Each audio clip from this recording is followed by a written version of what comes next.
The school. Can you tell us what you're hearing? Hey, Sydney and Rennie, just really a heartbreaking story we just heard about 15 minutes ago from a freshman. He told me they actually thought this was one of those, active shooter drills, and then they realized it was actually taking place and there was a real active shooter on their campus in their school buildings. And I'm honestly just going to let him tell you the story. I know the producers have that sound from him in the back, and just listen to it from his own words, this freshman, what he had to go through to get out of the school.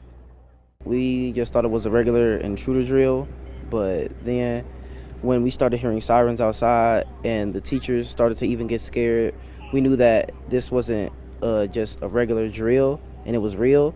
So then the teacher, she crawled over and she was asking for help to move the lockers to the door so they can't get in. And we started hearing glass breaking from the outside and gunshots outside the door.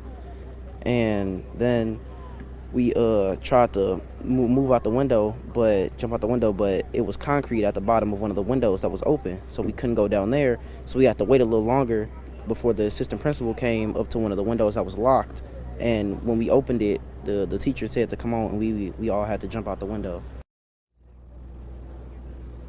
And you can honestly see just during those 45 seconds across the street from our photographer, Tony Chambers, and I, a woman just kind of burst out into tears. I don't know what she found out. We'll probably go over there after we get off the air with y'all. But just again, these moments are still happening here, and it's been probably an hour and a half, 90 minutes now since this all took place, but these moments of heartbreak and realization are coming to life. And to get back to that young freshman I spoke to, I mean, y'all heard it, Sydney and Rennie, just a heartbreaking situation, hearing that come out of his mouth, what they had to do, jumping out of the window. And I asked him, I said, what was running through your mind when that happened? And he just kind of just stared at me, and I said, was it fight or flight mode?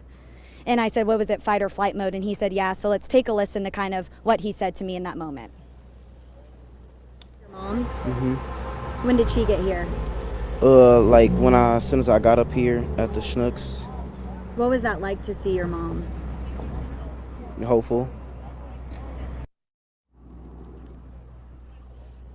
Just like he said, those moments of hopefulness. His mom was on the phone when we spoke with him. She gave us permission to talk to him, so we didn't get a chance to hear from her, but I could tell she was on the phone with someone, probably a family member, telling them that she is with their son and he is okay at this time. I did ask him if it sunk in that it actually happened at school. Has what really happened that morning come to realization for him? And he said not yet. I asked him if he's going to feel safe at school now, if this makes him nervous, and he said yes.